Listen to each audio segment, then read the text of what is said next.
warahmatullahi wabarakatuh. Alhamdulillah, selalu saja kita memuji Tuhan kita Allah sebagaimana layaknya dipuji sebagai pencipta. Dan juga kita panjatkan salam hormat kita, salawat dan taslim kepada manusia yang telah diperintahkan oleh Allah untuk dijadikan sebagai suri tauladan, dan juga selalu mengucapkan salam hormat kepadanya. Maka sangat wajar kalau kita membacakan salawat dan taslim kepada Nabi besar Muhammad sallallahu alaihi wasallam. Melanjutkan bahasan kita, kitab Bulughul Maram, semoga Allah berkahi, dan alhamdulillah kita sudah masuk ke bab yang ke-10, salat berjamaah dan imamah. Salat berjamaah dalam Islam kita sudah tahu syarat minimalnya adalah 2 orang. Dan juga yang dimaksud dengan imamah adalah syarat menjadi imam.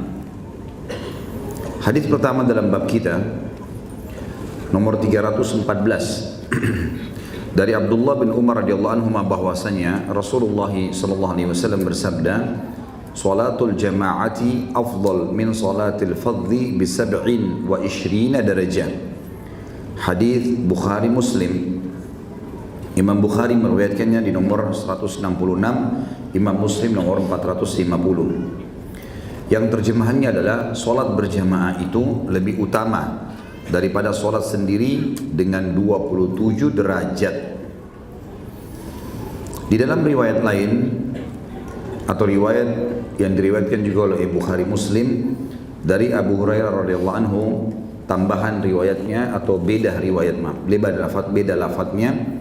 Tadi 27 ini bi khamsin wa ishrina juz'a, dengan 25 bagian. Dan potongan hadis ini juga sama, nomor hadisnya dalam Bukhari 166 dan Imam Muslim nomor 449 dan 450. Demikian juga dalam riwayat Bukhari yang lain dari Abu Sa'id Al-Khudri radhiyallahu anhu disebutkan dengan tambahan hadis atau kalimat juz'an diganti menjadi darajah. Kedua hadis ini menyebutkan kepada kita tentang masalah fadilah salat berjamaah. Salat berjamaah atau fadilah ini didapatkan bagi orang yang salat berjamaah di masjid atau salat di rumahnya. Misal seseorang laki-laki tentu dia ke masjid. Kalau perempuan berjamaah di rumah. Intinya hadis ini berlaku bagi semua yang berjamaah di rumah atau di masjid secara umum dulu. Walaupun laki-laki diperintahkan ke masjid, tapi boleh dalam Islam seorang laki-laki sudah berjamaah di masjid dengan imamnya, lalu kemudian dia pulang imami lagi istrinya, sebagaimana sudah sering kita sebutkan hadis sahabat Nabi yang mulia Mu'adz bin Jabal radhiyallahu anhu. Beliau seringkali sholat bersama baginda Nabi SAW. Setelah salam, beliau langsung menuju ke kaumnya dan mengimami mereka lagi. Dan hadis tentang Abu Bakar radhiyallahu anhu yang mengimami sholat seseorang sahabat yang telat, yang tadinya mau sholat sendirian. Berarti boleh orang yang sudah sholat berjamaah, kayak di masjid ini misalnya, kita lagi berzikir, ada orang telat sendiri mau sholat.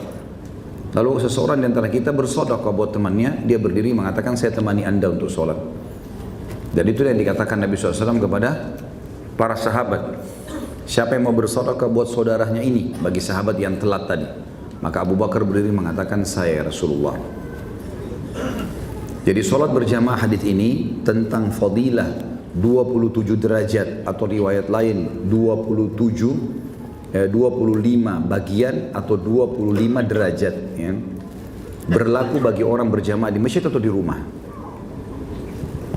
Tentu kalau kita bicara masalah masjidnya, itu ada hukum sendiri. Khilaf di antara ulama tentang masalah kewajiban bagi laki-laki.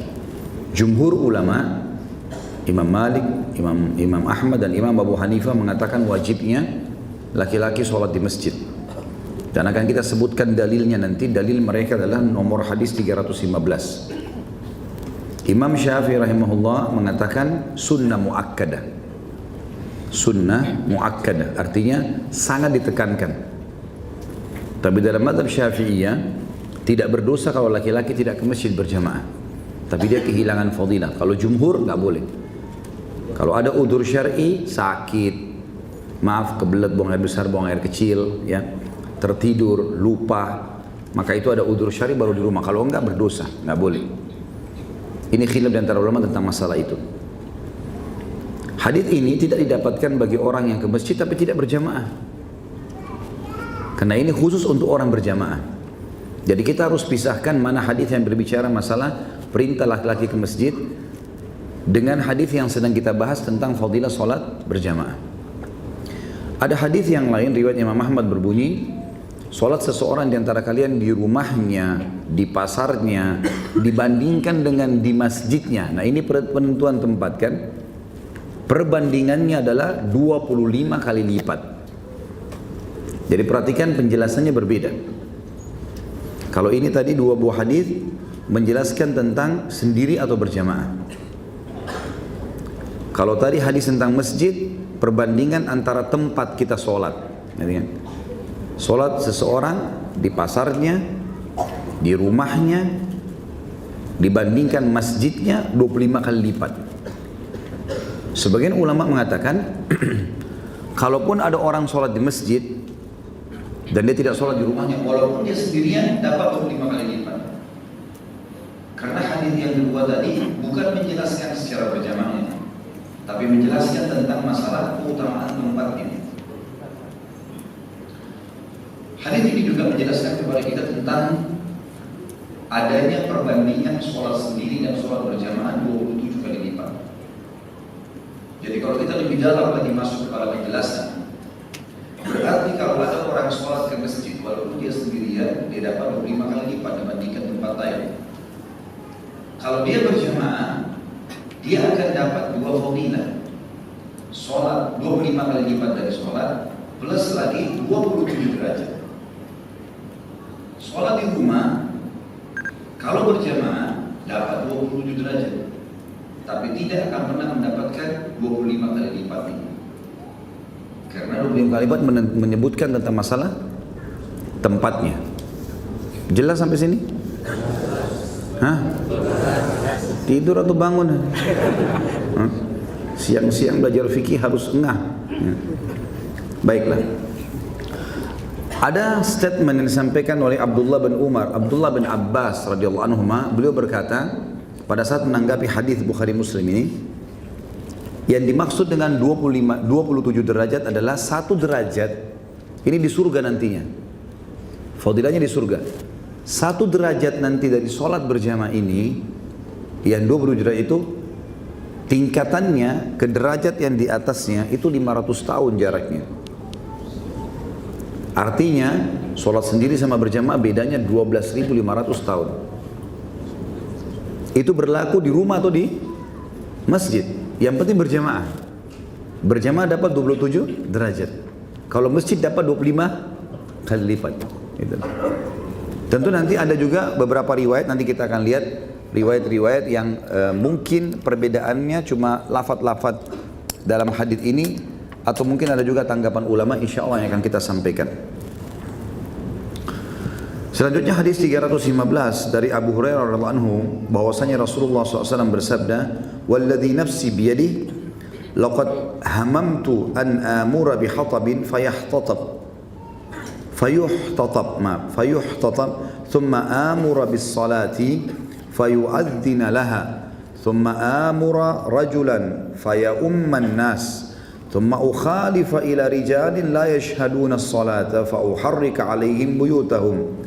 Walladhi nafsi biyadihi law ya'lamu ahadukum annahu yajidu arqan samina aw mirmataini hasanataini la syahidal isya." Hadis ini tentunya teman-teman sekalian diriwayatkan Imam Bukhari Muslim juga, dan ini lafadznya Imam Bukhari. Imam Bukhari menyebutkannya di nomor 165 dan 161, juga Imam Muslim di nomor 451. Artinya Rasulullah SAW bersabda, "Demi zat yang jiwaku berada di tangannya," maksudnya demi Allah, "sungguh aku ingin sekali menyuruh mengumpulkan kayu bakar, lalu dikumpulkanlah kayu tersebut. Lalu aku memerintahkan untuk sholat didirikan, kemudian dikumandangkan azan. Lalu aku memerintahkan untuk melakukan sholat, kemudian dikumandangkan azan untuknya. Lalu aku memerintahkan seseorang untuk mengimami orang-orang. Lalu aku pergi menuju ke rumah orang-orang yang tidak sholat berjamaah, lalu aku bakar rumah mereka. Dan demi zat yang jiwaku berada di tangannya, seandainya salah seorang di antara mereka mengetahui bahwa dia akan mendapatkan tulang yang berdaging tebal atau mirmataini. Dan di situ footnote disebutkan mirmataini adalah daging di antara dua kuku kambing atau di antara dua kuku kaki kambing. Yang baik, ya, maksudnya adalah daging-daging yang berkualitas, niscaya dia akan sholat isya berjamaah. Hadits ini teman-teman sekalian yang saya bilang dijadikan pegangan oleh jumhur ulama tadi yang mewajibkannya laki-laki sholat di masjid. Kenapa? Kenapa bisa dikatakan wajib sholat di masjid? Kita sudah tahu teman-teman sekalian dan pernah saya tekankan, dari mana kita tahu kalau ini wajib atau sunnah? Dari mana kita tahu ini haram atau makruh? Siapa yang tahu? Ancamannya. Ada ancamannya. Apa yang ada ancamannya? Apa maksudnya ini? Jelasin terus. Ya, ada ancaman Jadi setiap berita yang nggak dikerjain ada ancaman yang diberikan. Wajib dan sunnah, bagaimana membedakan? Kalau kita lihat dalil. Kalau wajib, kalau wajib ada dikerjakan mendapat pahala, kalau nggak berdosa ada ancaman. Kalau sunnah tidak dikerjakan tidak berdosa, tapi kalau baik. Kalau perbedaan antara haram dan makruh,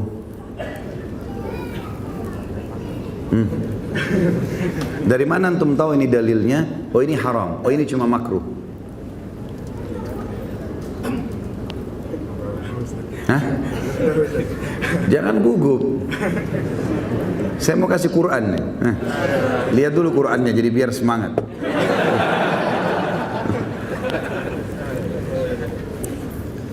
Coba tempatnya salah di sini. Bagaimana membedakan ini haram, ini makruh? Hampir mirip dengan jawaban tadi sebenarnya. Jawaban pertama antum sudah benar.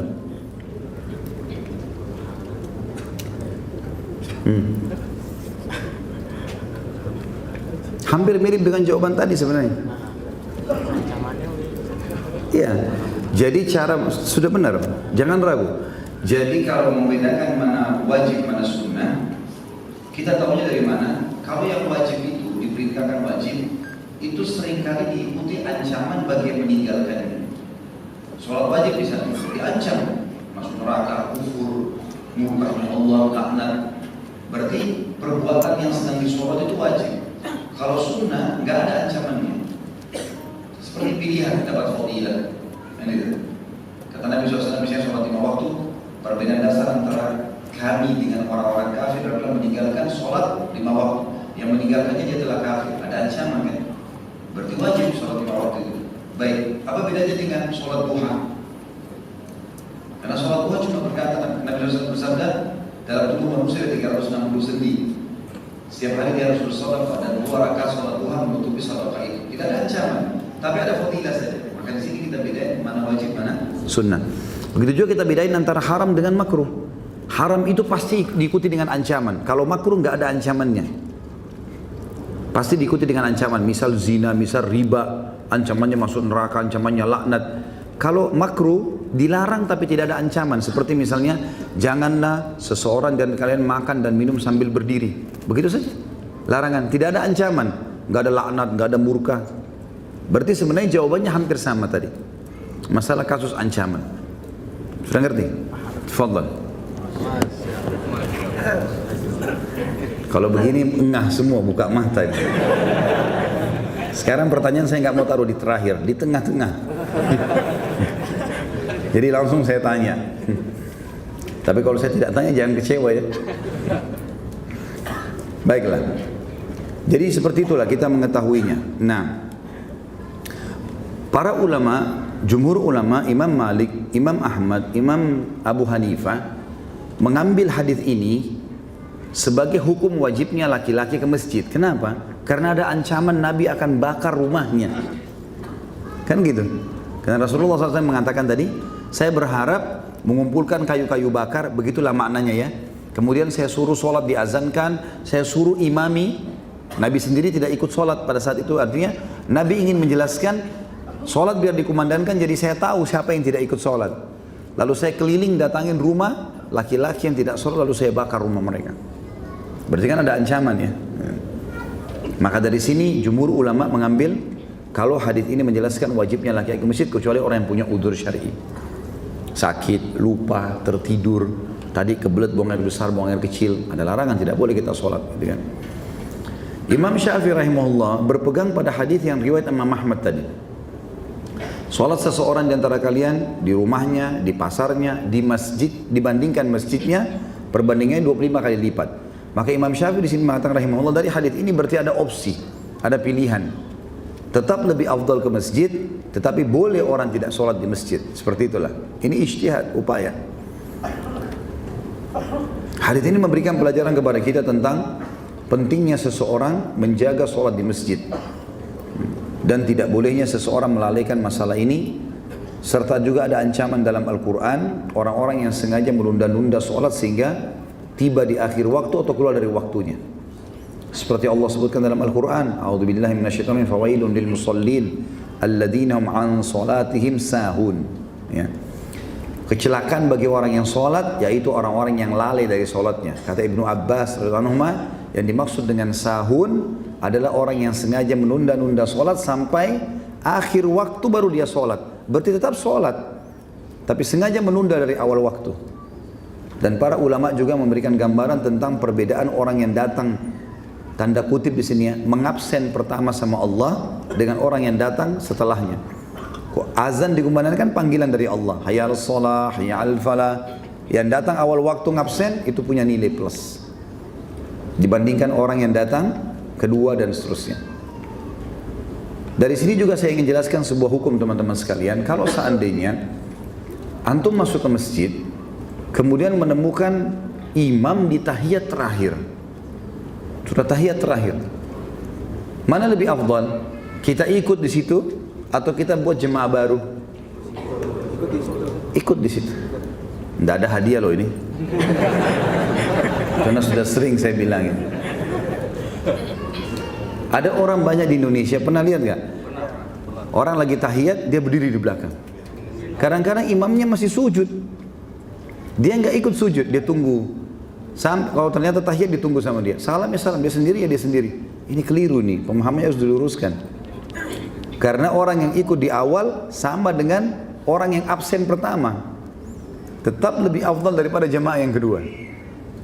Jadi jangan disia-siakan, walaupun detik terakhir sebelum salam, nggak apa-apa. Takbir, ikut duduk. Dan ini awal waktu. Ya. Sebagaimana juga ada hadis Bukhari Muslim yang berbunyi, waktu Nabi SAW ditanya perbuatan apa yang paling Allah cintai, beliau mengatakan sholat pada awal waktunya. Nah, itu fadilahnya besar, gitu kan? Awal waktu.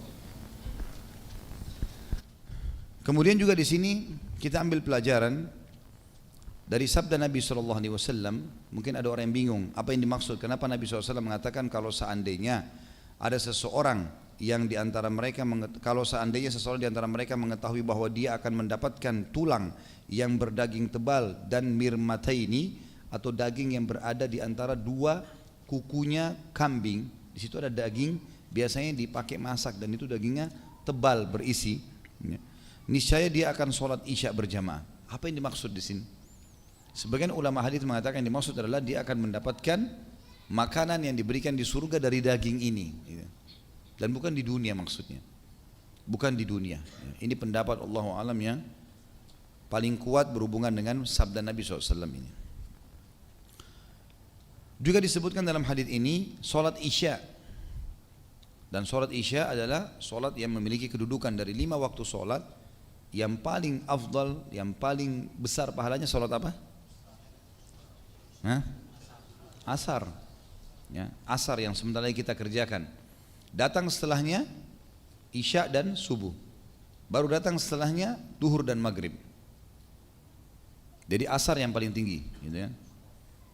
Karena ada hadits Nabi SAW yang berbunyi, siapa yang ketinggalan sholat asar, maka seakan-akan sudah hilang semua yang dia miliki. karena besarnya pahala itu. Ada riwayat lain juga yang menjelaskan kalau malaikat Allah sering berganti di waktu asar. Kalau maghrib sama kalau subuh sama isya banyak sekali hadis, insya Allah mudah-mudahan ada di sini mungkin disebutkan. Tapi ini yang terlintas di benak saya sekarang yang kata Nabi SAW, siapa yang sholat isya berjamaah di masjid, maka dia seakan-akan telah menghidupkan setengah malamnya. Dan siapa yang sholat subuh berjamaah di masjid, dia sudah menghidupkan setengah yang tersisa. Juga sholat subuh dan sholat isya ini sholat yang paling berat bagi orang-orang munafik. Sebagaimana disebutkan nomor hadis kita atau di hadis kita nomor 316. Dari Abu Hurairah radhiyallahu anhu beliau berkata Rasulullah sallallahu alaihi wasallam bersabda, "Athqalus salati 'alal munafiqina salatul isya'i wa salatul fajri, walau ya'lamuna ma fihi ma la'atauhuma walau habwa." Salat yang paling berat bagi orang-orang munafik adalah salat isya dan salat fajr.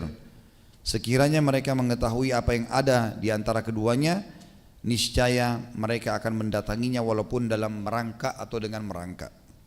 Hadis ini riwayat Bukhari nomor 167, Imam Muslim nomor 451 dan 452.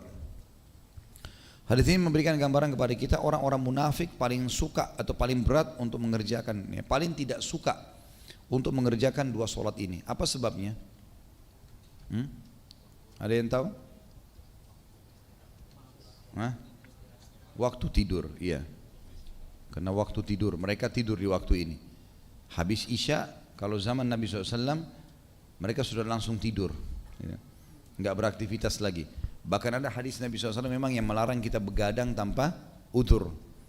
Abu Daud rahimahullah menulis bab khusus dalam sunan beliau, bab nahyu anis samr, nahyu anis samr, larangan begadang tanpa ada udzur ini, ya. Jadi di sini teman-teman sekalian, mereka merasa berat karena dua waktu ini waktu tidur.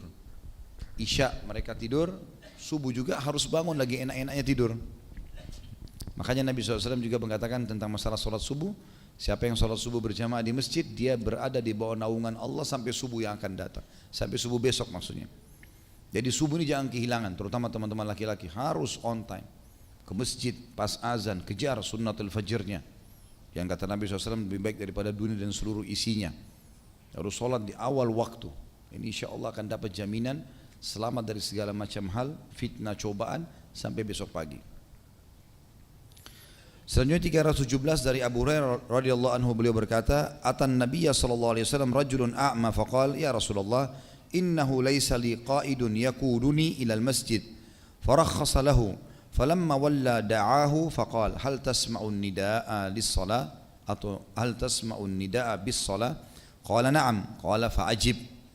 Hadis ini riwayat Imam Muslim nomor 452.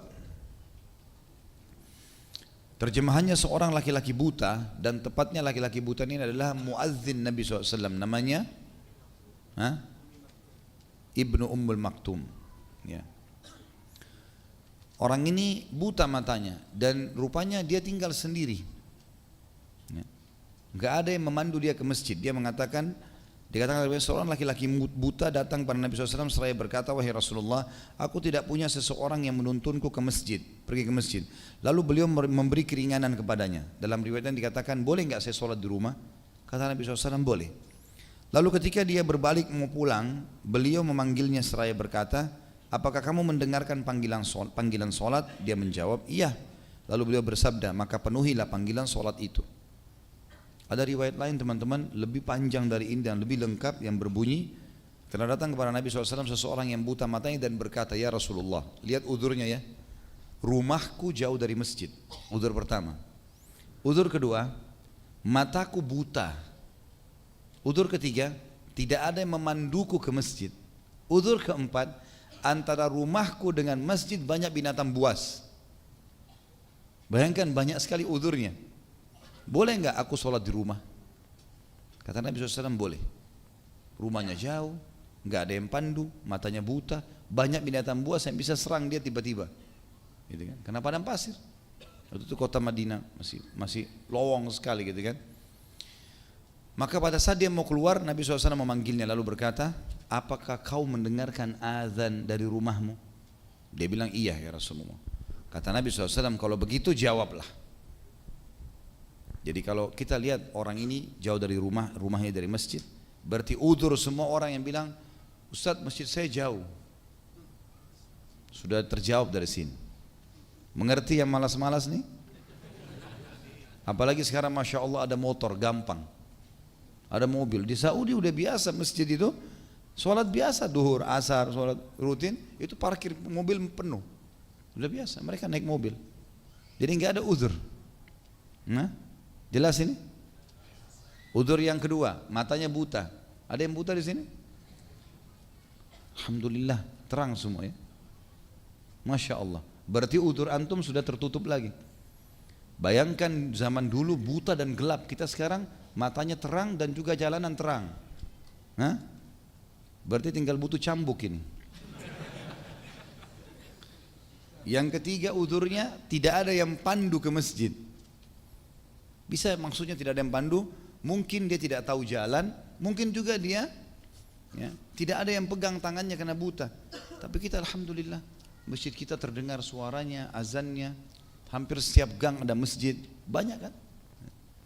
Dan yang terakhir adalah udzurnya banyak binatang buas. Sekarang tidak ada binatang. Orang buas ada. Binatang buas tidak ada. Maka berarti tidak ada alasan untuk tidak ke masjid ya. Jadi jelas ini. Alhamdulillah ya Allah, saksikan saya sudah sampaikan. Jadi kalau ada hamba-hambamu sini yang tidak mau hadir, tinggal dihukum. Tapi insya Allah Allah selamatkan. Baik. Hadits ini memberikan pelajaran yang sangat luar biasa tentang, dan ini juga dipegang dalil tambahan oleh jumhur ulama tentang wajibnya laki-laki menuju ke masjid. Ada riwayat lain berbunyi kata para sahabat, sampai-sampai kalau terdengar azan sholat 5 waktu ini, maka kami saling memanggil satu sama yang lain, sampai yang sedang sakit pun ditopang oleh sahabatnya untuk ke masjid, sehingga membawanya ke dalam shaf, gitu kan? Dan dia sholat sambil memegang punggung temannya, karena sudah lemah dia pegang. Yang penting sholat berjamaah. Dan saking pentingnya juga Nabi SAW habis sholat lihat, mana fulan, kenapa enggak hadir? Mana fulan, kenapa enggak hadir? Ditanya teman-temannya, sahabatnya, harus hadir, enggak boleh enggak. Dan kalau ketahuan sakit dijunguk, seperti itulah.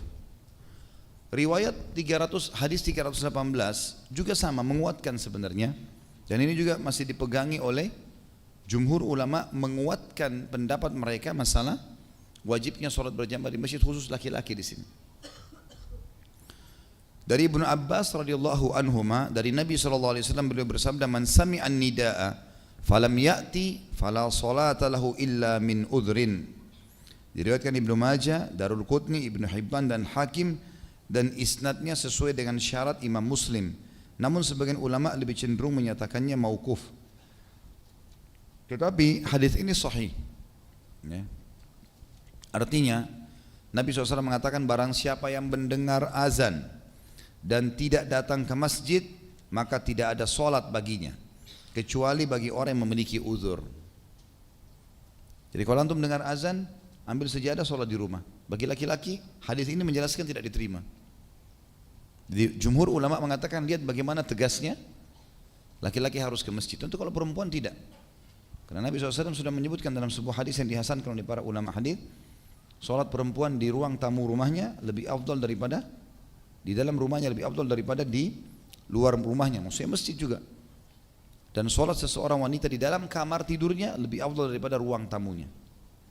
Jadi perempuan makin tertutup makin besar pahalanya, laki-laki makin ramai keluar makin besar pahalanya. Kemudian hadis selanjutnya 319 dari Yazid bin Aswad radhiyallahu anhu, annahu shalla ma'a Rasulillah sallallahu alaihi wasallam salat as-subhi.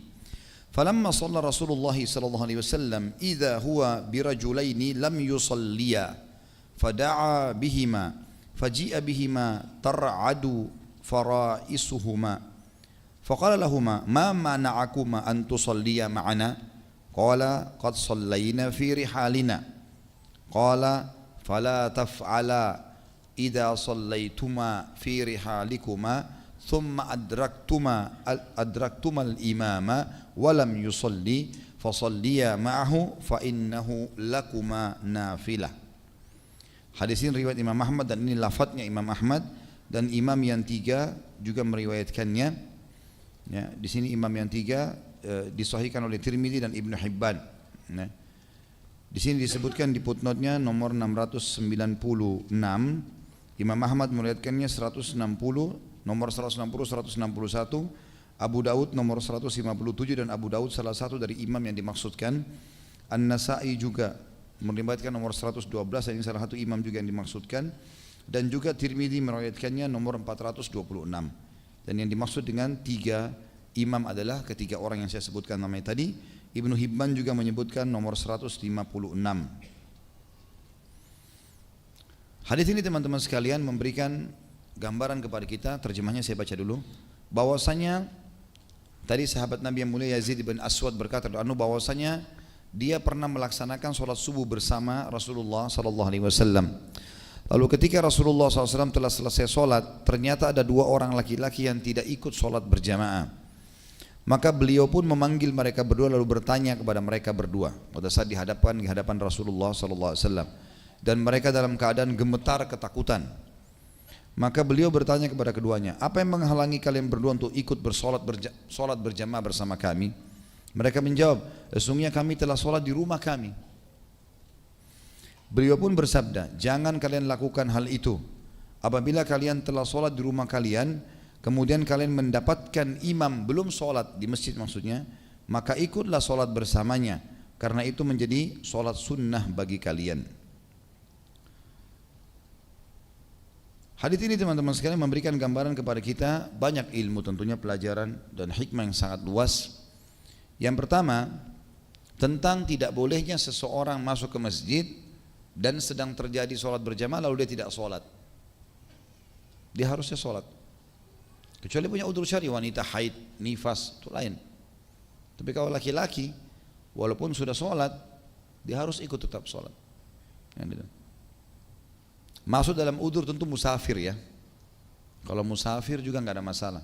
Misal dia sudah jamak duhur asar, kemudian dia datang ke satu masjid ada pengajian, dia tadi sholat duhur berjamaah, kemudian dia sudah jamak sama asar. Pada saat pengajian selesai azan asar, dia tidak ikut sholat asar, itu boleh karena dia sudah jamak, keluar dari masalah ini. Tapi kalau ada orang memang tidak mau sholat, tidak mau dia sholat berjamaah, karena alasan sudah sholat di tempat lain, di rumahnya kah, di jalanan kah tadi misalnya, dia mampir mungkin sholat di pinggir jalan gitu ya. Semua itu tidak boleh terjadi ya, kalau seandainya dia mendapatkan imam, tetap dia sholat. Walaupun itu menjadi sunnah bagi dia. Jadi sunnah maksudnya apa? Pahala sunnah. Bukan berarti pilihan ya, tapi jadi pahala sunnah. Nah, tetap saja dia sholat karena Nabi SAW melarang keduanya. Kenapa kalian tidak sholat tadi? Hadis ini juga termasuk hadis yang dipegangi oleh mazhab Syafi'iyah yang mengatakan bahwasanya sholat di rumah boleh dan sholat ke masjid sunnah muakkadah. Karena Rasulullah SAW tidak menyuruh, tidak membatalkan sholat kedua orang ini. Tapi Rasulullah SAW cuma mengatakan jangan kalian lakukan itu. Maksudnya jangan sholat di rumah, sholat di masjid. Dan kalau kalian pun mendapatkan imam lagi berjamaah, walaupun kalian sudah sholat, tetap ikut sholat. Karena akan menjadi sunnah buat kalian. Hadis 320 berbunyi, dari Abu Hurairah radhiyallahu anhu beliau berkata, Rasulullah SAW bersabda, innama ju'ilal imamu liyutamma bihi. Fa idza kabbara fakabbiru wa la tukabbiru hatta yukabbir ma'af.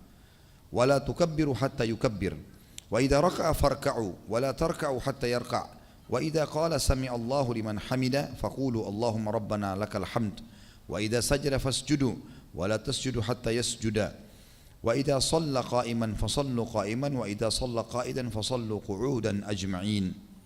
Hadis ini diriwayatkan ya, oleh seluruh ahli sunan, Abu Daud, Tirmidzi, Ibnu Majah, Nasa'i dan Darimi. Dari 9 buku hadis ada 5 sunan. Sunan maksudnya buku-buku yang mengumpulkan sunnah-sunnah Nabi ya. Terjemahannya adalah Rasulullah SAW bersabda, Sesungguhnya imam itu diangkat, diadakan imam agar diikuti. Maka apabila dia bertakbir, maka bertakbirlah. Dan janganlah kalian bertakbir hingga dia sudah bertakbir. Tidak boleh mendahului imam. Apabila dia ruku, maka rukuklah. Dan jangan kalian ruku sebelum dia ruku. Apabila dia mengucapkan Sami Allahu liman hamidah, artinya Allah telah mendengar orang yang memujinya, maka katakanlah Allahumma rabbana lakal hamd. Ya Allah, segala puji bagimu. Apabila dia sujud, maka sujudlah. Dan jangan kalian sujud sehingga dia sujud. Apabila dia solat dengan berdiri, maka solatlah kalian dengan berdiri. Dan apabila dia solat dengan duduk, maka solatlah kalian dengan duduk pula. Hadis ini riwayat Abu Daud dan ini adalah lafaz mulik beliau. Dan juga tentu Abu Daud di sini meriwayatkannya nomor 164. Dan asar riwayat ini ada dalam Sahih Bukhari dan Sahih Muslim. Imam Bukhari menyebutkan di nomor 177 dan Imam Muslim nomor 311. Hadis ini menjelaskan kepada kita teman-teman sekalian tentang fungsi imam dan wajibnya seseorang antara kita patuh pada imamnya. Tidak boleh mendahuluinya ya, dari apapun. Kalau dia takbir, takbir. Jangan pindah ke ruku sebelum imamnya ruku. Nah, makanya untuk menjadi imam salah satu syaratnya adalah dia harus mengatur tumaknina solat dan bacaannya, ketenangannya. Dan ulama mengatakan lebih afdal bagi imam, lebih afdal dia bergerak dulu baru dia mengucapkan kalimat takbirnya. Misal dia letakkan tangan ke dadahnya baru dia mengatakan Allahu Akbar. Imam, khusus imam ya. Ini lebih afdal. Kenapa? Agar makmumnya tidak mendahuluinya. Kalau dia mau ruku, dia ruku dulu. Baru dia bilang Allahu Akbar. Jadi pasti dia sudah ruku, makmumnya tidak akan dahului dia. Karena bagi makmum mendahului imam dosa. Nggak boleh. Dia bangun dulu, sempurna, baru dia bilang Sami Allahu liman hamidah. Seperti itulah. Sampai salam. Dia gerakkan kepalanya ke kanan, baru dia mengatakan Assalamualaikum warahmatullahi wabarakatuh. Dia gerakkan ke kiri, baru dia mengatakan Assalamualaikum warahmatullahi wabarakatuh. Ini lebih afdal. Walaupun boleh, imam mengatakan sambil angkat tangan Allahu Akbar, boleh, nggak ada masalah, gitu kan? Yang sedikit disoroti ulama adalah kalau seseorang sengaja memanjang-manjangkan ucapannya, terutama dalam lafzul jalalah, gitu kan, nama Allah, kayak Allahu Akbar panjang sekali. Jadi ini diingatkan, ya. Tentu ini bukan tidak boleh ya, tapi kata para ulama dalam bab adab kepada Allah.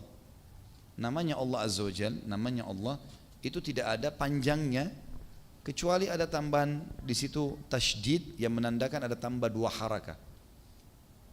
Kalau ada kalimat pakai tasydid dalam bahasa Arab kan berarti tambah 2 harakah. 2 harakah itu maksudnya hitung 2 jari lah. Seperti kalau teman-teman belajar tajwid kan ada yang kayak ombak di atas ya. Kalau dia panjang itu biasa dihitung 6 harakah. 6 harakah itu bagaimana? 6 jari. Misalnya alif lam mim gitu ya, dihitung jari kita gitu, 6. Seperti itulah. Nah dalam lafzul jalalah nama Allah kalau ada tasydid itu cuma 2, seakan-akan ada double lam di situ. Itu penggantinya 2 harakat. Jadi Allahu Akbar, nah itu masuk akal, gitu kan? Sesuai dengan kaidah bahasa Arab, sesuai juga dengan ilmu tajwid yang diajarkan oleh baginda Nabi alaihi salatu wassalam. Hadis ini juga memberikan gambaran kepada kita tentang poin penting, tentu masalah ruku'-ruku'lah, sujud-sujudlah, ya, ikuti imam semua, tapi penutupan hadis berbunyi, apabila dia sholat berdirilah kalian. Kalau dia sholat duduk, duduklah kalian semua. Bagaimana memahami ini? Kalau misal kita punya imam di masjid, dia yang paling bagus bacaannya, dia yang paling bertakwa kepada Allah, gitu kan? Makmum semua tidak ada yang selevel dia. Ternyata dia sakit, kakinya bengkak, keseleo, nggak bisa apa-apa. Lalu dia sholat, dia datang jadi imam, dia sholat duduk, karena kakinya sakit. Semua makmum juga duduk. Jadi imamnya jangan duduk, kitanya berdiri. Itu makna yang pertama dari hadis ini. Karena kata Nabi SAW, kalau dia berdiri, ikut berdiri. Maksudnya di awal sholat. Kalau dia duduk, ya duduk. Makna yang kedua adalah, kalau seandainya kita lagi sholat berjamaah, makna yang pertama ini juga dikuatkan dengan pernah Nabi SAW di akhir hayat beliau sholat sambil duduk. Dan sahabat semua ikut duduk. Di sholat wajib loh ya, di sholat wajib karena imam di sini. Makna yang kedua adalah, kalau seandainya kita lagi sholat, ternyata misal maghrib ya, rakaat pertama imamnya berdiri, rakaat dua berdiri, pas rakaat ketiga dia nggak bangun, mungkin karena sakit kakinya, dia duduk, gitu kan?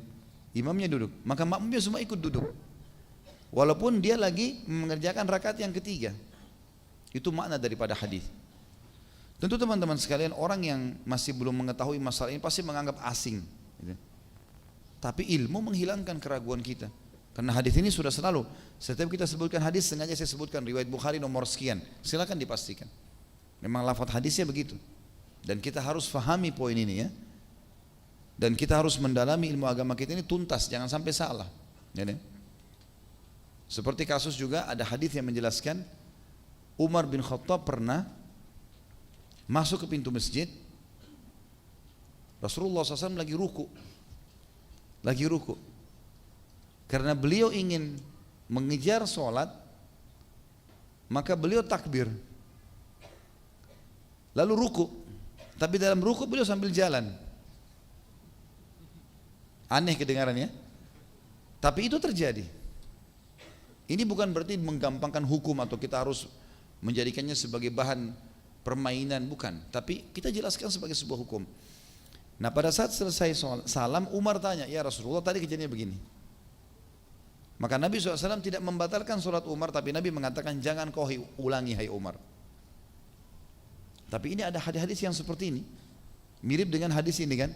Artinya mungkin jarang didengar oleh orang, tapi bukan berarti hukum itu kita hapus. Cuma bagaimana kita memahaminya dengan benar. Dan memang sudah saatnya teman-teman yang rutin hadir di pengajian sudah harus bisa memahami sampai pada tingkat itu. Kalau tidak maka akan dangkal pemahaman kita terus, kita tidak akan sampai ke pemahaman seluruh hadis. Padahal memahami sebuah hukum harus seluruh hadis itu dipelajari. Selanjutnya teman-teman sekalian, hadis 321 dari Abu Sa'id Al-Khudri radhiyallahu anhu, anna Rasulullah sallallahu alaihi wasallam ra'a fi ashabihi ta'akhuran, faqala taqaddamu fa'tammu bi wal ya'tamma bikum mimman ba'dakum. Hadis ini riwayat Imam Muslim di nomor 325. Bahwasanya Rasulullah SAW pernah melihat para sahabat agak jauh di belakang, maka beliau bersabda, majulah dan ikutilah aku, dan agar orang yang datang setelah kalian mengikuti kalian. Maksudnya jarak antara imam sama saf pertama tidak boleh jauh, atau antara imam sama makmum tidak boleh jauh ya. Ini alhamdulillah juga sudah diamalkan lah di Indonesia, dan hampir seluruh wilayah Islam alhamdulillah mengamalkan gitu kan. Artinya antara imam sama makmum tidak boleh jauh. Sebagian ulama mengatakan maksimal jaraknya satu saf. Ya seperti inilah mungkin ya. Imam sini satu saf sudah ada langsung makmum. Itu maksimal. Baik. Selanjutnya adalah hadis 322 dari Zaid ibn Thabit radhiyallahu anhu, beliau berkata, ihtajara Rasulullah SAW hujratan mukhassafatan fasalla fiha fatatabba'a ilaihi rijalun wa ja'u yusalluna bi salati. Rasulullah SAW membuat sebuah kamar dari ayaman daun kurma, dan ini sebagaimana disebutkan dalam lafaz Imam Muslim dan Imam Bukhari. Lalu beliau sholat di dalamnya, lalu beberapa orang mengikuti beliau dan ikut sholat mengikuti beliau. Di dalam hadis tersebut juga disebutkan, afdalu sholatil mar'i fi baitihi illal maktubah. Sebaik-baik sholat seseorang adalah di rumahnya kecuali sholat wajibnya. Hadis ini riwayat Bukhari Muslim, Imam Bukhari nomor 186 dan nomor 34, dan Imam Muslim nomor 539 dan 540. Kata Nabi SAW di sini, atau pelajaran yang kita ambil dari sabda Nabi SAW ini adalah dari hadis 322 dulu, atau 322 yang lafaz pertamanya. Nabi SAW membuat sebuah kamar dari ayaman daun kurma. Sebagian ulama mengatakan yang dimaksud adalah ruangan ini di luar masjid. Dan ini ruangan tempat ini yang Nabi buat bukan di rumah beliau. Beliau membuatnya di dekat rumahnya, gitu kan. Ini pendapat pertama. Pendapat yang kedua mengatakan ini dikerjakan oleh Nabi SAW, dibuat di dalam rumahnya. Tentu ada alasan-alasan mereka mengatakan ini. Kalau pendapat pertama mengatakan ini bukan di rumah Nabi SAW karena buktinya ada sahabat-sahabat yang melihat dan mereka ikut masuk dalam anyaman rumah itu atau ruangan itu. Yang mengatakan di dalam rumah adalah diambil dari potongan hadis ini yang mengatakan sabda Nabi SAW, sebaik-baik sholat seseorang yang kalian di rumahnya kecuali sholat wajibnya. Jadi itu pelajaran dulu bahwasanya Nabi SAW pernah membuat ruangan khusus untuk sholat. Jadi boleh kita di rumah buat musola kecil ya, mungkin di dekat ruangan tamu kita buat, tapi itu khusus untuk sholat sunnah. Sholat sunnah kita kerjakan, sholat malam, sholat duha, sholat qobliyah atau ba'diyah wajib gitu kan. Itu boleh dan itu malah lebih baik. Karena memang Nabi SAW mengatakan sholat yang paling baik seseorang di rumahnya. Kecuali sholat wajib, wajib di luar rumah. Juga pelajaran dari hadis ini adalah bagaimana para sahabat mengikuti perbuatan Nabi SAW dan Nabi tidak melarang mereka. Dalam arti kata ada dua pendapat di sini. Pendapat pertama mengatakan para sahabat ikut masuk ke ruangan itu yang Nabi pakai sholat yang Nabi buat di dekat rumahnya atau dalam rumahnya untuk mencontohi beliau. Makna yang lain adalah, dan ini lebih kuat pendapat dalam masalah ini, para sahabat waktu tahu Nabi buat itu dalam rumah beliau atau di luar rumah beliau, maka mereka pun membuat di rumahnya. Dan Nabi SAW tidak melarang itu. Makanya tadi saya bilang pendapat ulama, bolehnya kita mengkhususkan ruangan untuk sholat. Dan itu baik sekali. Juga dari hadis Jabir, tentu di sini teman-teman pernah ada yang tanya saya begini, Ustaz, mana yang lebih afdal? Saya mau sholat subuh di masjid nih. Saya sholat sunnatul fajr di rumah dulu, kemudian saya ke masjid, tapi konsekuensinya saya kehilangan saf pertama. Orang sudah penuh. Mungkin saya dapat takbiratul ihram pertama, tapi saya nggak bisa dapat saf pertama. Mana lebih afdal? Saya sholat sunnah di rumah atau saya sholat di masjid? Saya bilang dalam keadaan begini masjid, gitu kan? Kenapa? Karena mengejar saf pertama ini fadilah. Kecuali memang dasarnya kalau kita imam ya, atau memang kita tahu durasi waktu cukup panjang ya. Beberapa masjid alhamdulillah yang sudah mengikuti kajian atau sudah ada kajian-kajian sunnah, biasanya mereka sudah faham antara azan iqamah pasti dilamakan waktunya. Ada sebagian masjid masya Allah di subuh sampai 20 menit ya. Mengikuti masjid haram Mekah Madinah memang begitu 15-20 menit, jadi cukup lama. Sehingga kita walaupun sholat al-fajr di rumah keburu kan? Orang sholat al-fajr 2 rakaat mungkin 4-5 menit ya, jalan ke masjid 10 menit, tiba masih bisa kita sholat tahiyat masjid malah. Tapi kalau dekat rumah kita, seperti yang ada juga beberapa masjid, semoga Allah kasih hidayah, pokoknya muadzinnya habis sunnah langsung berdiri iqamah, dia nggak mau tahu orang ini ada yang sholat atau tidak, ini juga jadi masalah. Maka lebih baik kita datang ke masjid. Hati-hati teman-teman, yang berhubungan dengan wajib itu seperti ikan paus, yang berhubungan dengan sunnah ikan teri. Jangan kejar ikan teri kehilangan ikan paus. Ada orang masya Allah bangun sholat tahajud, azan subuh ketiduran. Dapat ikan teri, ikan pausnya lepas. Tentu ini cuma istilah ya. Sholat malam juga punya fadilah, cuma supaya mudah difahami. Artinya kalau kita membandingkan antara wajib sama sunnah nggak bisa. Jauh sekali, ya, jauh sekali. Selanjutnya hadis 323 dari Jabir radhiyallahu anhu, beliau berkata, "Shalla Mu'adzun bi ashabihi al-isya, fatawwala 'alaihim faqala an-nabiy sallallahu alaihi wasallam aturidu an takuna ya Mu'adzu fattanan idza amamta an-nasa faqra bi wasyamsi wa duhaha wa sabbih isma rabbikal a'la wal laili idza yaghsha." Hadis ini diriwayatkan oleh Imam Muslim, tentu Bukhari Muslim maaf, dan lafaz ini lafaznya Imam Muslim. Imam Bukhari meriwayatkan nomor 180, Imam Muslim nomor 340. Terjemahannya, Jabir berkata radhiyallahu anhu, Mu'adz mengimami para sahabatnya melaksanakan sholat isya dan dia memanjangkan sholatnya tersebut bagi mereka. Maka Nabi SAW bersabda, apakah kau ingin menjadi pembuat fitnah wahai Mu'adz?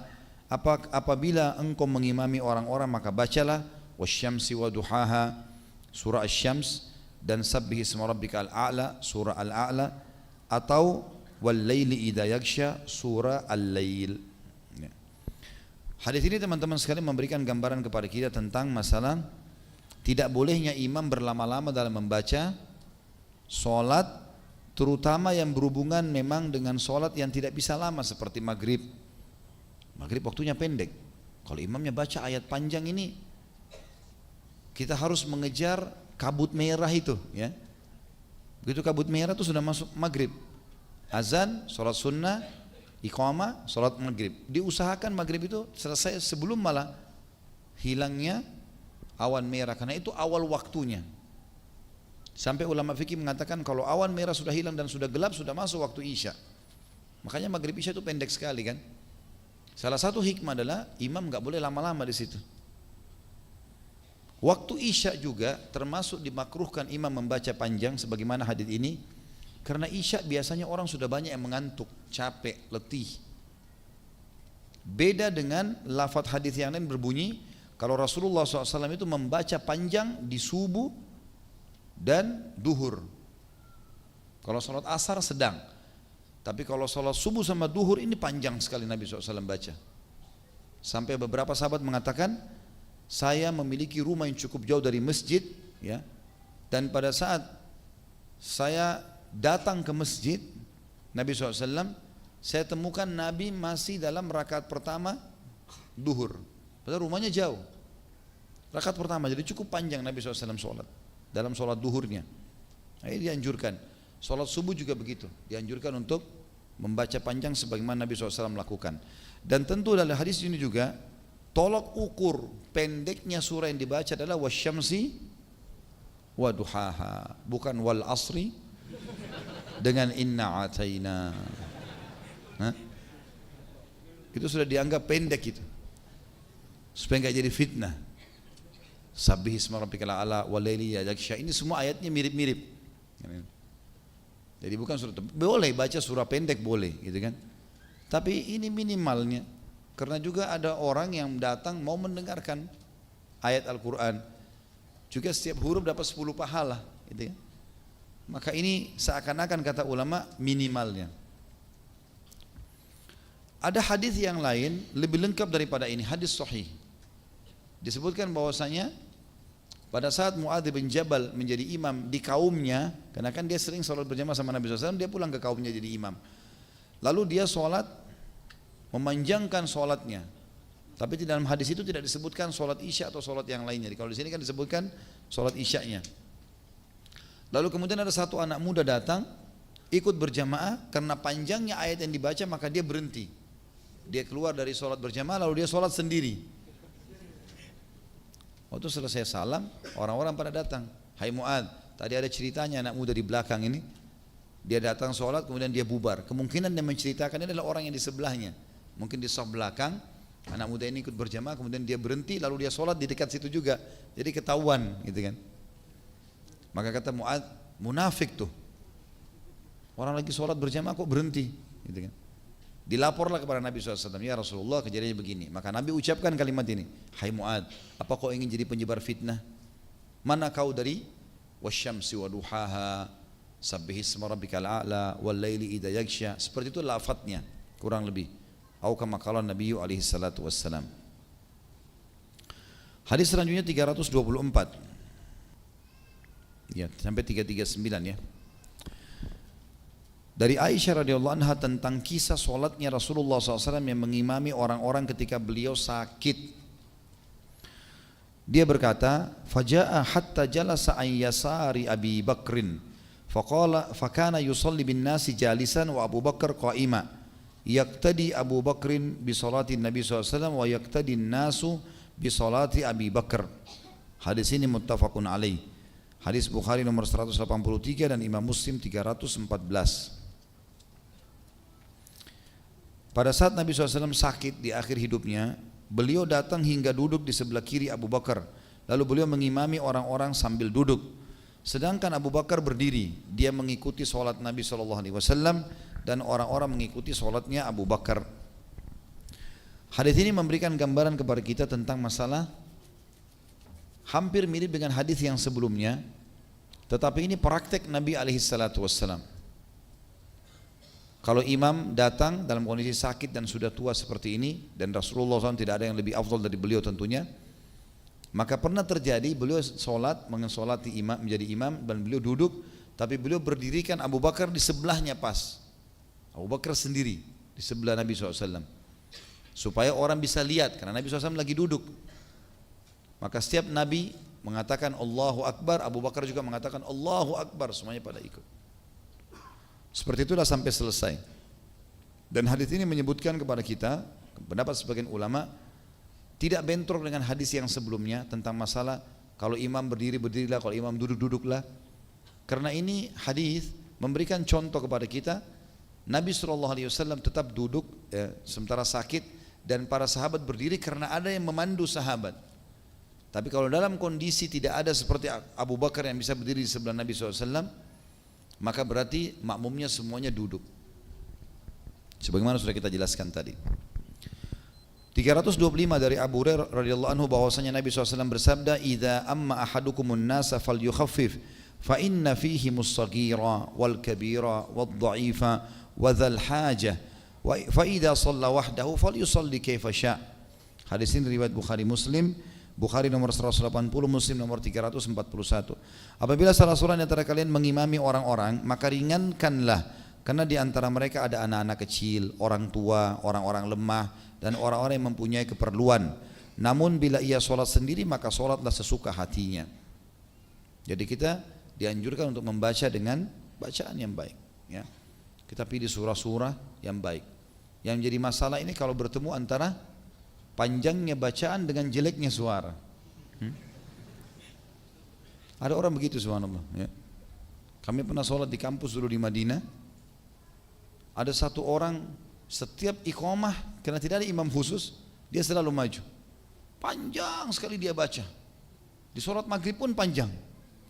Dan suaranya subhanallah, ya. Sulit untuk diterka ini, ya. Bacaannya benar tajwidnya, tapi suaranya. Jadi orang akhirnya jenuh semuanya, dan berharap kalau sudah iqamah jangan dia maju gitu. Emang harus suaranya bagus, ya, dia jadi imam. Artinya kalau suaranya juga sedang, tetap pilih surah-surah pendek, gitu. Kalaupun bagus, tetap dilarang baca surah panjang, ya. Kecuali tadi di sholat duhur, saya bilang dengan sholat subuh yang memang dikhususkan itu. Kesian anak kecil, kesian orang tua, kesian orang-orang yang lemah. Ya. Ada juga riwayat yang menjelaskan Nabi SAW pernah sholat dan mempercepat sholat gara-gara begitu salam sahabat tanya, kenapa ya Rasulullah Anda sholat bukan seperti biasa? Kata Nabi SAW, saya dengar suara bayi, anak kecil di saf belakang. Saya khawatir kalau saya sholat lama maka ibunya akan terganggu. Jadi seperti itulah, ya. Hadis 326 dari Amr bin Salimah radhiyallahu anhu, beliau berkata, qala abi ji'tukum min indin Nabi sallallahu alaihi wasallam haqqan. Qala fa idza hadaratis salatu falyu'adzin ahadukum wal ya'ummakum aktsarukum qur'ana. Qala fa nadharu falam yakun ahadun aktsara qur'ana minni faqaddamuni wa ana ibnu sitti aw sab'i sinin. Hadis ini riwayat Bukhari, Abu Daud dan Tirmidzi dan Nasa'i. Bukhari meriwayatkan 191 dan ini lafaz beliau. Kemudian Abu Daud nomor 160 dan Nasai nomor 9, nomor 70, nomor 80. Jadi 3 kali beliau sebutkan. Kata Amr, ayahku Salim atau Salima berkata, aku benar-benar datang kepada kalian dari sisi Nabi SAW. Saya aku betul-betul bertemu beliau dan aku baru sholat dengan beliau. Lalu beliau bersabda, apabila waktu sholat telah tiba, maka hendaklah salah seorang di antara kalian mengumandangkan azan. Dan hendaklah yang mengimami kalian adalah orang yang paling banyak hafalan Al-Qur'annya di antara kalian. Lalu dia berkata, maka pada waktu itu pas mereka mau sholat dan Rasulullah SAW sudah meninggal, ini sahabat Nabi, ya. Maka dia mengatakan, pada saat saya mau sholat, mereka melihat bahwa tidak ada seorang pun yang lebih banyak hafalan Al-Qur'annya daripada aku, sehingga mereka menjadikanku sebagai imam, padahal waktu itu aku masih berumur 6 atau 7 tahun. Hadis ini menjelaskan kepada kita bahwasanya bolehnya imam anak kecil kalau bacaannya bagus, nggak ada larangan, gitu. Walaupun dia belum balik, karena umur 7 tahun, 8 tahun, 6 tahun, 7 tahun belum balik kan gitu. 327 dari Abu Mas'udin radhiyallahu anhu, beliau berkata, Rasulullah SAW bersabda, ya ummul qauma aqra'uhum li kitabillahi ta'ala fa in kanu fil qira'ati sawa'an ya, fa'alamuhum bis sunnah fa in kanu fis sunnati sawa'an fa aqdamuhum hijrah fa in kanu fil hijrati sawa' fa aqdamuhum silman wa fi riwayatin sinnan wala ya ummanna ar-rajulu ar-rajula fi sultanih wala yaq'ud fi baitihi ala takrimatihi illa bi idnih. Hadis ini riwayat Imam Muslim di nomor 465. Rasulullah SAW bersabda, yang menjadi imam bagi suatu kaum adalah orang yang paling banyak hafalannya terhadap kitab Allah yang maha tinggi. Di antara mereka yang paling banyak hafalannya di antara mereka. Namun apabila mereka sama dengan dalam hafalan, maka yang paling banyak mengetahui sunnah. Dan apabila mereka sama dalam pengetahuan tentang sunnah, maka yang paling dahulu berhijrah. Dan apabila mereka sama dalam hal berhijrah, maka yang paling dahulu masuk Islam. Dan riwayat lain adalah yang paling tua umurnya. Dan janganlah sekali-kali seseorang di antara kalian menjadi imam dalam kekuasaan seseorang. Dan jangan pula seseorang itu duduk pada singgasananya kecuali dengan izinnya. Hadis ini memberikan pelajaran kepada kita tentang salah satu syarat imam juga adalah hafalan yang paling banyak. Kalau bertemu antara hafalan sama-sama misalnya 15 juz, maka dilihat yang paling dekat atau yang paling paham dengan sunnah, paling banyak hafalan hadisnya, ya, pengamalannya. Kalau sama, maka dilihat hijrahnya. Kalau zaman dulu ada hijrah kan. Kalau sekarang lebih tua, mana yang lebih tua itu yang didahulukan. Ini mungkin sudah umum, insya Allah kita sudah tahu. Cuma yang perlu digarisbawahi adalah potongan terakhir dari sabda Nabi SAW, dan janganlah sekali-kali seseorang menjadi imam dalam kekuasaan seseorang yang lain. Jadi misalnya kita masuk ke satu masjid, sudah ada imam rutinnya. Jangan kita nyelonong masuk ke depan. Memang sih biasanya diusir ini ya. Kalau nyelonong-nyelonong begini gitu. Ini siapa nih tiba-tiba masuk ke masjid orang jadi imam. Tapi memang juga itu ada larangannya. Nggak boleh. Sebagian ulama mengatakan mungkin bukan imam juga. Bisa saja bukan imam. Misalnya pemimpin.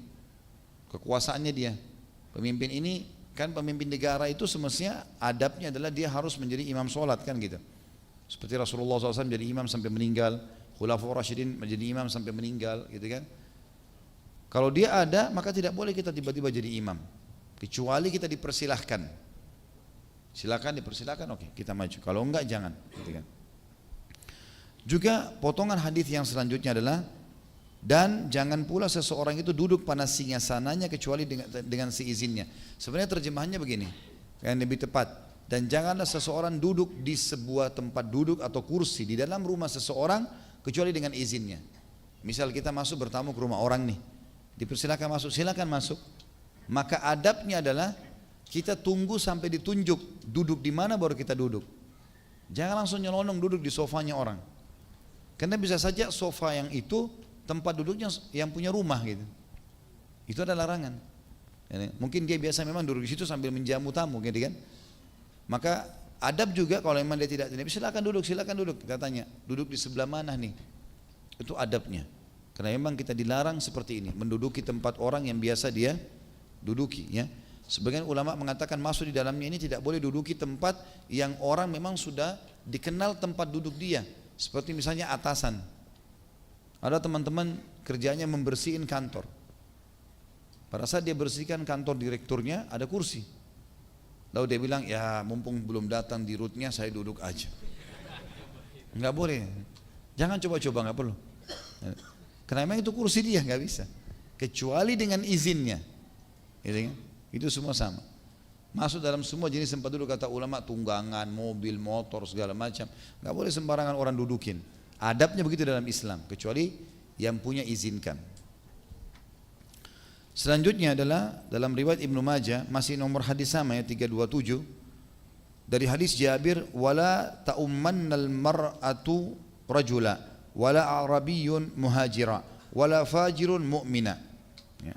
Sanad hadis ini lemah, dan ini lemahnya memang diriwayatkan oleh Ibnu Majah nomor 343, dan Syekh Albani juga menekankan kalau hadis ini lemah, selain juga memang ulama-ulama hadis yang lain. Tapi Ibnu Hajar rahimahullah menyebutkan dalam buku beliau ini untuk menjelaskan saja gitu kan. Yang bunyi hadisnya adalah janganlah seorang wanita mengimami seorang laki-laki, dan jangan pula seorang badui mengimami seorang yang berhijrah, dan jangan pula seorang pendosa mengimami seorang yang mukmin. Tentu ini penuh rincian. Hadis ini ditolak oleh para ulama karena lemahnya. Makanya di situ ditulis di footnote nomor 710 kalau bagian buku, dhaif jiddan, ya. Lemah sekali hadis ini. Nah, surah seperti ini memang ditolak. Tetapi kita rincikan dengan hadis-hadis yang lain. Masalah perempuan tidak boleh imami laki-laki, ini sesuai dengan contoh dari Nabi alaihi salatu wassalam. Belum pernah ada riwayat kalau istri-istri Nabi mengimami Nabi SAW. Belum pernah juga ada riwayat satu orang sahabiat menjadi imam di masjid Nabi SAW. Betul jelas itu adalah sunnah Nabi SAW. Kalau bisa pasti banyak sahabat yang boleh sholat. Seperti Ummu Umarah radhiyallahu anha, Nusaybah binti Ka'ab, terkenal sekali dengan kesolehannya. Selalu hadir jihad bersama Nabi SAW, dipuji oleh Nabi SAW. Tapi tidak pernah Nabi suruh jadi imam. Gitu kan. Itu masalah perempuan. Jadi ada hadis lain atau ada fakta lain membuktikan memang perempuan tidak boleh mengimami laki-laki kecuali seorang ibu mengimami anaknya yang masih kecil, itu lain. Kalau potongan hadis dan orang badui mengimami muhajir serta orang fajir mengimami orang mukmin, ini sama sekali tertolak. Sama sekali tertolak karena lafaz-lafaz hadis sahih bertolak belakang dengan itu. Arabi artinya orang badui, bisa saja orang badui lebih alim daripada orang kota. Artinya kalau bahasa kita orang desa mengimami orang kota. Jadi harus orang kota yang jadi imam. Ini tertolak secara mutlak. Karena tidak ada hadis pendukung masalah itu. Sama sekali nggak ada, cuma hadis ini saja. Begitu pula dengan orang fajir, orang yang masih punya dosa, tidak boleh imami orang mukmin. Ini masih umum lafadznya. Sekarang ada hadis yang berbunyi tentang ulama pun ya, sholat di belakang umara. Jadi misal pemimpin itu akan jadi imam, disuruh kita sholat di belakangnya. Jadi kalau misalnya ada imam presiden misalnya, dia masuk di masjid Istiqlal, lalu dia mau maju jadi imam, dia harus jadi imam dan imam Istiqlal resmi mundur di belakang. Padahal mungkin secara keimanan lebih tinggi imannya si imam. Berarti kan ada hadis yang membolehkan seorang yang fajir mengimami yang beriman, gitu ya. Juga sama kalau kita masuk masjid teman-teman, kita temukan imam yang majhul hal namanya. Majhul hal ini enggak jelas keadaannya, ya. Enggak jelas keadaannya. Dalam arti kata kita tidak tahu orang ini beriman atau enggak, gitu kan? Atau orang ini ahli bid'ah atau bukan. Kita masuk masjid, lalu kita dapat dia sedang sholat, kita langsung saja ikut berjamaah.